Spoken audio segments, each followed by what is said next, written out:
Chapter 3. Strixes do sucketh. Yea, verily I tell you, much sucking is theirs. Here they come, Meg yelled. Honestly, whenever I wanted her to talk about something important, she shut up. But when we were facing an obvious danger, she wasted her breath yelling, Here they come! Grover increased his pace, showing heroic strength as he bounded up the ramp, hauling my flabby duct-taped carcass behind him. Facing backward, I had a perfect view of the Strixes as they swirled out of the shadows, their yellow eyes flashing like coins in a murky fountain. A dozen birds? More? Given how much trouble we'd had with a single Strix, I didn't like our chances against an entire flock, especially since we were now lined up like juicy targets on a narrow, slippery ledge. I doubted Meg could help all the birds commit suicide by whacking them face first into the wall. Arbutus! I yelled. The arrow said something about Arbutus repelling Strixes. That's a plant. Grover gasped for air. I think I met an Arbutus once. Arrow, I said. What is an Arbutus? I know not, because I was born in a grove doth not make me a gardener. Disgusted, I shoved the arrow back in my quiver. Apollo, cover me. Meg thrust one of her swords into my hand, then rifled through her gardening belt, glancing nervously at the Strixes as they ascended.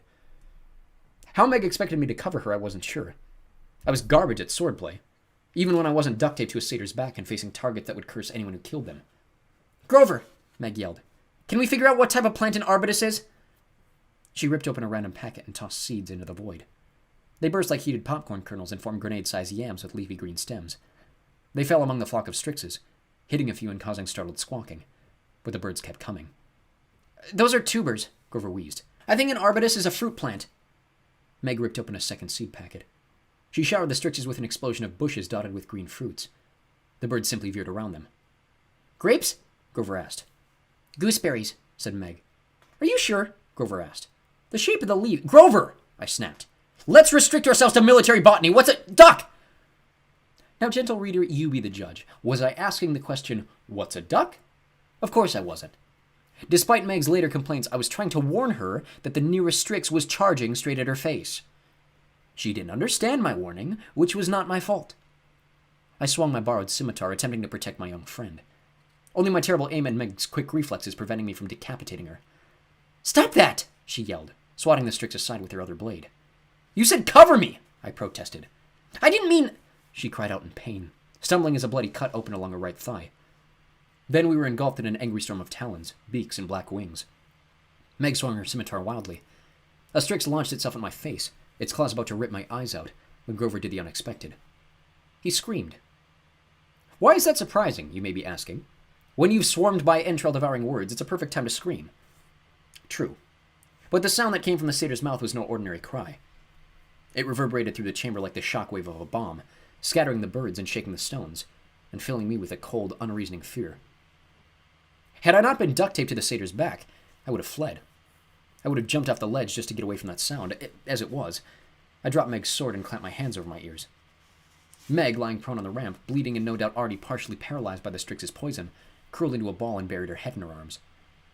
The Strixes fled back down into the darkness. My heart pounded. Adrenaline surged through me. I needed several deep breaths before I could speak. Grover, I said. Did you just summon panic? I couldn't see his face, but I could feel him shaking. He lay down on the ramp, rolling to one side so I faced the wall. I didn't mean to. Grover's voice was hoarse. Haven't done that in years. Panic? Meg asked. The cry of the lost god Pan, I said. Even saying his name filled me with sadness. What good times the nature god and I had in the ancient days, dancing and cavorting in the wilderness. Pan had been a first-class cavorter. Then humans destroyed most of the wilderness, and Pan faded into nothing. You humans. You're why we gods can't have nice things. I've never heard anyone but Pan use that power, I said. How? Grover made a sound that was a half-sob, half-sigh. Long story, Meg grunted. Got rid of the birds anyway. I heard her ripping fabric, probably making a bandage for her leg. Are you paralyzed? I asked. Yeah, she muttered. Waist down. Grover shifted in our duct tape harness. I'm still okay, but exhausted. The birds will be back, and there's no way I can carry you up the ramp now. I didn't doubt him. The shout of Pan would scare away almost anything, but it was taxing bit of magic. Every time Pan used it, he would take a 3-day nap afterward. Below us, the Strix's cries echoed through the labyrinth. Their screeching already sounded like it was turning away from fear. Fly away. To confusion. Why are we flying away? I tried to wriggle my feet. To my surprise, I could now feel my toes inside my socks. "Can someone cut me loose?" I asked. "I think the poison is losing strength." From her horizontal position, Meg used a scimitar to saw me out of the duct tape. The three of us lined up with our backs literally to the wall. 3 sweaty, sad, pathetic pieces of Strix bait waiting to die. Below us, the squawking of the doomed birds got louder. Soon they'd be back, angrier than ever. About 50 feet above us, just visible now in the dim glint of Meg's swords, our ramp dead-ended at a domed brick ceiling. "So much for an exit," Grover said. "I thought for sure... This shaft looks so much like..." He shook his head, as if he couldn't identify the shaft. "I'm not dying here," Meg grumbled. Her appearance said otherwise. She had bloody knuckles and skinned knees. Her green dress, a prize gift from Percy Jackson's mother, looked like it had been used as a saber-toothed tiger's scratching post. She had ripped off her left legging and used it to staunch the bleeding cut on her thigh, but the fabric was already soaked through.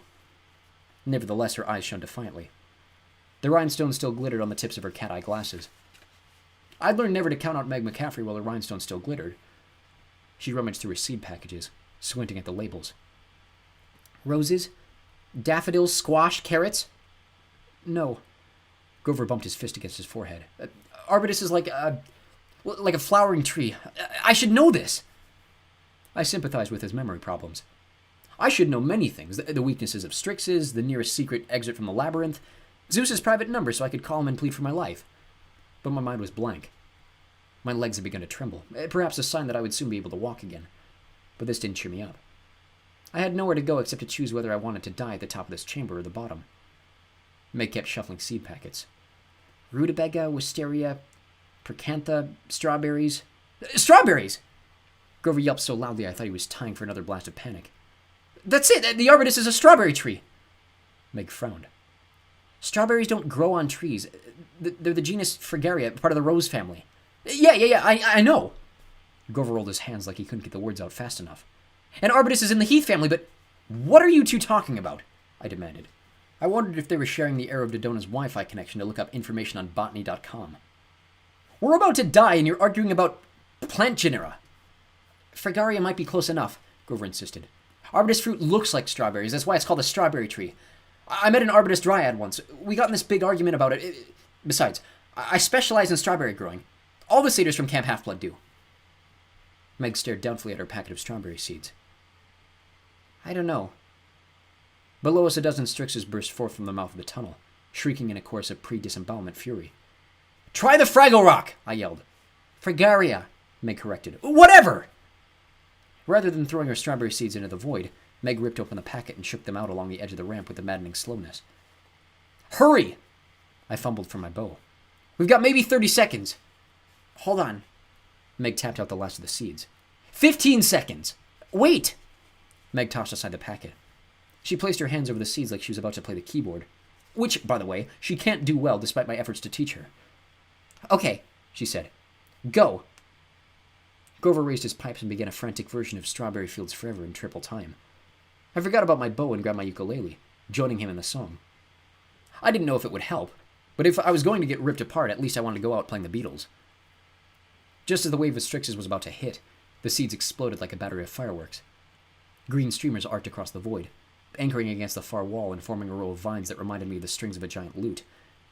The Strixes could have easily flown through the gaps, but instead they went crazy, veering to avoid the plants and colliding with each other in midair. Meanwhile, the vines thickened. Leaves unfurled. White flowers bloomed and strawberries ripened, filling the air with their sweet fragrance. The chamber rumbled. Wherever the strawberry plants touched the stone, the brick cracked and dissolved, giving the strawberries an easier place to root. Meg lifted her hands from her imaginary keyboard. "Is the labyrinth helping?" "I don't know," I said, strumming furiously on an F minor 7. "But don't stop!" With impossible speed, the strawberries spread across the walls in a tide of green. I was just thinking, wow, imagine what the plants could do with sunlight, when the dome ceiling cracked like an eggshell. Brilliant rays stabbed through the darkness. Chunks of rock rained down, smashing into the birds, punching through the strawberry vines, which, unlike the Strixes, grew back almost immediately. As soon as the sunlight hit the birds, they screamed and dissolved into dust. Grover lowered his panpipe. I set down my ukulele. We watched in amazement as the plants continued to grow, interlacing until a strawberry runner trampoline stretched across the entire area of the room at our feet. The ceiling had disintegrated, revealing a brilliant blue sky, hot, dry air wafting down like the breath from an open oven. Grover raised his face to the light. He sniffled, tears glistening on his cheeks. Are you hurt? I asked. He stared at me. The heartbreak on his face was more painful to look at than the sunlight. The smell of warm strawberries, he said. Like Camp Half-Blood. Oh, it's been so long. I felt an unfamiliar twinge in my chest. I patted Grover's knee. I had not spent much time at Camp Half-Blood, the training ground for Greek demigods on Long Island, but I understood how he felt. I wondered how my children were doing there. Kayla, Will, and Austin. I remembered sitting with them at the campfire singing My Mother Was a Minotaur as we ate burnt marshmallows off a stick. Such perfect camaraderie is rare even for an immortal life. Meg leaned against the wall. Her complexion was pasty, her breathing ragged. I dug through my pockets and found a broken square of ambrosia and a napkin. I didn't keep the stuff for myself. In my mortal state, eating the food of the gods might cause me to spontaneously combust. But Meg, I had found, was not always good about taking her ambrosia. Eat! I pressed the napkin into her hand. It'll help the paralysis pass more quickly. She clenched her jaw as if about to yell, I don't wanna! Then apparently decided she liked the idea of having working legs again. She began nibbling on the ambrosia. What's up there? She asked, frowning at the blue sky. Grover brushed the tears from his face. We've made it! The labyrinth brought us right to our base! Our base? I was delighted to learn we had a base. I hoped that meant security, a soft bed, and perhaps an espresso machine. Yeah, Grover swallowed nervously. Assuming anything is left out. Let's find out.